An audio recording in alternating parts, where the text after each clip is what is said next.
Government exams కోసం తక్కువ ఖర్చులోనే maths, aptitude, reasoning వంటి కోర్సులు నేర్చుకోవడానికి ఇప్పుడే కాల్ చేయండి. Hi all, welcome to each and every one. అందరూ స్టూడెంట్స్, ఎస్పెషల్లీ మనకు కాంపిటేటివ్ ఎగ్జామినేషన్ సీజన్ స్టార్ట్ అయింది. చాలా ఎగ్జామినేషన్ మనకు ఇంకొన్ని నెలల్లో ఉన్నాయి. ఈ టైంలో మనము ప్రతి టాపిక్ మీద దాంట్లో ఉన్న కాన్సెప్ట్స్ కానీ, మోడల్స్ కానీ, షార్ట్ కట్ ట్రిక్స్ కానీ తెలుసుకుంటే మనము మొట్టమొదటిసారే ఈ కాంపిటేటివ్ ఎగ్జామినేషన్లో క్లియర్ అయ్యే ఛాన్సెస్ ఎక్కువగా ఉన్నాయి. మీ అందరికీ తెలుసు, సిసాట్ ఎగ్జామినేషన్లో సివిల్ సర్వీసెస్ ప్రిపేర్ అయ్యే వాళ్ళకు కూడా మనకు సిసాట్ అని ఒక పేపర్ ఉంది. మే 25వ తారీఖు పేపర్ 2గా అది ఉంటుంది. దాంట్లో కట్ ఆఫ్ 1/3 ఆఫ్ 200, అంటే మినిమం 67 మార్కులు వస్తే కట్ ఆఫ్ క్లియర్ అవుతారు. అది ఒక qualifying examination. SSC CGL calendar already మనకు ఇచ్చేశారు. మనకు RRB, NTPC, RRB group D మనకు జూన్ నుంచి ఎగ్జాములు స్టార్ట్ అయ్యే అవకాశాలు చాలా ఎక్కువగా కనబడుతున్నాయి. మనకు ఎస్సీ వర్గీకరణ తర్వాత police SI, forest beat officer వచ్చే నోటిఫికేషన్లు కూడా చాలా ఎక్కువగా ఉన్నాయి. బ్యాంక్ ఎగ్జామినేషన్స్, పలు రకాల మన స్టేట్ అండ్ సెంట్రల్ ఎగ్జామినేషన్స్ కూడా మనకు క్యాలెండర్స్ ఆల్మోస్ట్ అనౌన్స్ చేశారు. వీటన్నిటి ఎగ్జామ్స్ని దృష్టిలో పెట్టుకొని నేను మీకు కొన్ని లైవ్ క్లాసులు కండక్ట్ చేస్తాను.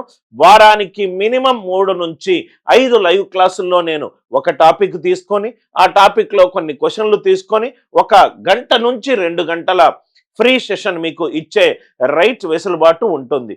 ఈ సెషన్లో మీకు నంబర్ సిస్టమ్ మీద నేను కొన్ని క్లాసెస్ తీసుకుంటాను. ఇది number system free classes. Number system free classes. దయచేసి అందరూ కూడా ఈ క్లాసెస్ని మస్ట్ అండ్ షుడ్గా అటెండ్ కండి. చాలా క్వశ్చన్స్ని నేను ఏం చేశాను అని అంటే ప్రీవియస్ ఇయర్ క్వశ్చన్స్ నుంచి తీసుకున్నాను. ఆ ప్రీవియస్ ఇయర్ క్వశ్చన్ మోడల్ అంటే మీరు ఎస్ఎస్సి సిజిఎల్ రాస్తూనే ఉంటే అరే ఈ మోడల్ నాకు ఎగ్జామినేషన్లో వచ్చిందని, సిసాట్లో రాస్తే ఇది లాస్ట్ ఇయర్ మోడల్ అని నంబర్ సిస్టమ్ టాపిక్ తీసుకొని ప్రీవియస్ ఇయర్ క్వశ్చన్లు అన్నీ కూడా మన డిజిటల్ బోర్డులో పెట్టడం జరిగింది. ప్రతి ఒక్కరూ, ఈ వీడియో చూస్తున్న ప్రతి ఒక్కరూ దయచేసి లైక్ చేసి షేర్ చేసి మీ ఫ్రెండ్స్ ఎవరైనా ఈ ఎగ్జామ్స్కి ప్రిపేర్ అవుతే దయచేసి వాళ్ళకు వాట్సాప్ షేర్ ఇవ్వండి. సో దట్ స్టూడెంట్స్ ఎవరైతే అన్కంఫర్టబుల్గా ఉన్నారు ఈ టాపిక్లో వాళ్ళు కాన్సెప్ట్స్ అన్నీ నేర్చుకోవచ్చు. అందరం క్లాస్ స్టార్ట్ అవుదామా సార్? నేను మీకు చాలాసార్లు చెప్పాను, యూనిట్ డిజిట్కి సంబంధించి చాలా క్వశ్చన్లు మనకు ఎగ్జామ్లో వస్తాయి. సో యూనిట్ డిజిట్కి సంబంధించి ప్రాబ్లమ్స్ చూద్దాం. ఇక్కడ చూడండి sir, what is the last digit in the expansion of? Question ఏమిచ్చాడు? 3/4798. ఈ నంబర్కి యూనిట్ డిజిట్ ఎంత అని అన్నాడు. 3/4798. మీరు ఫస్ట్ తెలుసుకోవాల్సింది ఏంటంటే యూనిట్ డిజిట్కి సంబంధించి, యూనిట్ అంకెకు సంబంధించి సైక్లిసిటీ అంటే 4 స్టెప్పుల ద్వారా 4 స్టెప్పుల తర్వాత యూనిట్ డిజిట్ మళ్ళీ రిపీట్ అవుతుంది. యూనిట్ అంకెకు సంబంధించి ఎక్కడ ప్రాబ్లంలు ఇచ్చినా 4 స్టెప్పుల తర్వాత అదే యూనిట్ డిజిట్ మళ్ళీ ఆన్సర్లో వస్తుంది. 4 స్టెప్పుల తర్వాత అదే యూనిట్ డిజిట్ మళ్ళీ ఆన్సర్లో వస్తుంది. అంటే 3/1 అంటే 3, 3 స్క్వేర్ అంటే 9, 3 క్యూబ్ అంటే 27, 3/4. ఇట్లా చూడండి సార్ నాన్ మ్యాథ్స్ స్టూడెంట్స్. 3/4 అంటే 3/3 into 3, 7 3s are 21. 3/5, 3 into 3/4, 3 into 1 3. 3/6 అంటే 3/5 into 3 అంటే 3/6 ఏమవుతుంది? 9. మళ్ళీ రిపీట్ అయింది కదా సార్. 3/7 7, 3/8 1. 4 స్టెప్పుల తర్వాత 1 + 4 5. 4 స్టెప్పుల తర్వాత అదే 9 రిపీట్ అయింది. 4 స్టెప్పుల తర్వాత మళ్ళీ రిపీట్ అయింది. యూనిట్ అంకెకు సంబంధించి ఏ ప్రాబ్లం ఇచ్చినా మీరు చెయ్యాల్సింది 2 స్టెప్పులు. ఫస్ట్ పవర్ దగ్గరికి వెళ్ళండి. 4 అనే నంబర్ యొక్క భాజనీయత సూత్రం ఏంటంటే చిట్ట చివరి 2 అంకెలు 4తో భాగింపబడాలి. రైట్, భాగింపబడకపోతే ఎంత శేషం ఉందో అంతే చూసుకోండి. అంటే జనరిక్ రూల్ ఏంటంటే మనము యూనిట్ అంకెకు సంబంధించి ఎప్పుడు ప్రాబ్లమ్స్ చేసినా ఏ గనక యూనిట్ అంకె అనుకోండి, ఏ పవర్ 1 ఎంత సార్? ఏ పవర్ 1 ఎంత? ఏ. 4 స్టెప్పుల తర్వాత మళ్ళీ అదే యూనిట్ డిజిట్ వస్తుంది. 4 స్టెప్పుల తర్వాత అదే యూనిట్ డిజిట్ వస్తుంది.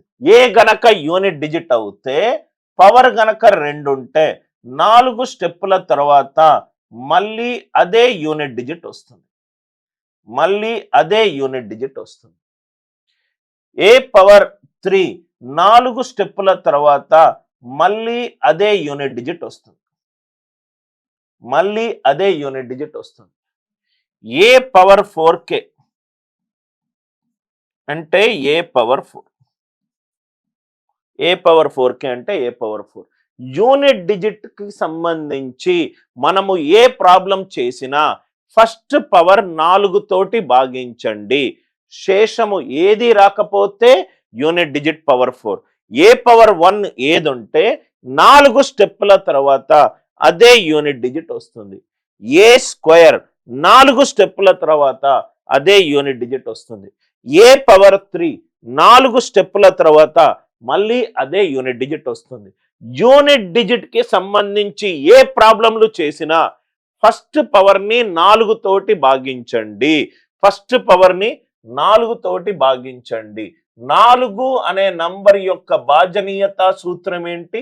లాస్ట్ 2 డిజిట్స్, చిట్ట చివరి 2 అంకెలు 4 తోటి భాగింపబడాలి. చిట్ట చివరి 2 అంకెలు 4 తోటి భాగింపబడాలి. అందరూ ఉన్నారా సార్? యూనిట్ డిజిట్ ప్రాబ్లమ్స్ చాలా important problems. Unit digit problems అనేటి చాలా ఇంపార్టెంట్ ప్రాబ్లమ్స్. సో కాబట్టి దీని మీద కొంచెం నేను స్ట్రెస్ ఎక్కువ పెడతాను. యూనిట్ డిజిట్ కనుక్కునేటప్పుడు ఫస్ట్ ఏం చేస్తాము? ఫస్ట్ పవర్ దగ్గరికి వెళ్ళండి. 4 యొక్క భాజనీయత సూత్రం ఏంటి? చిట్ట చివరి 2 డిజిట్లు 4 తోటి డివైడ్ అవ్వాలి. చిట్ట చివరి 2 డిజిట్లు 4 తోటి డివైడ్ అవ్వాలి. ఫస్ట్ స్టెప్, ఫస్ట్ పవర్ దగ్గరికి వెళ్ళండి. చిట్ట చివరి 2 డిజిట్లు 4 తోటి అవ్వాలి. అంటే ఈ నంబర్ యొక్క యూనిట్ డిజిట్ ఈ నంబర్ యొక్క యూనిట్ డిజిట్ తోటి సమానం. ఈ నంబర్ యొక్క యూనిట్ డిజిట్ తోటి సమానం. 98 అని అంటే 3 power 4 24ల 96 plus 2 4 into 24 plus 2 4 into 24 plus 2. ఏ పవర్ 4k ప్లస్ 2 ఫార్ములా ఉంటే ఆన్సర్ ఎంత సార్? 3 స్క్వేర్. ఆన్సర్ ఎంత? 3 స్క్వేర్. 3 స్క్వేర్ అంటే 9. అంటే ఈ క్వశ్చన్ కి ఆన్సర్ ఎంత? రైట్, ఈ క్వశ్చన్ కి ఆన్సర్ ఎంత? 9. అందరికీ లాజిక్ క్లియర్ గా అర్థమైందా? యూనిట్ డిజిట్ కనుక్కునేటప్పుడు ఫస్ట్ పవర్ 4 తోటి డివైడ్ చేయండి. 98 అని అంటే రైట్ 96 4తో డివైడ్ అవుతుంది. ఎక్స్ట్రా 2 ఉంది కాబట్టి 4 into 24 ప్లస్ 2. ఏ పవర్ 4k ప్లస్ 2 అంటే ఏ స్క్వేర్. 3 స్క్వేర్ అంటే ఆన్సర్ ఎంత? 9. అంటే ఈ క్వశ్చన్ కి ఆన్సర్ ఎంత? 9. ఈ క్వశ్చన్ కి ఆన్సర్ ఎంత? 9. అందరికీ లాజిక్ క్లియర్ గా అర్థమైందా?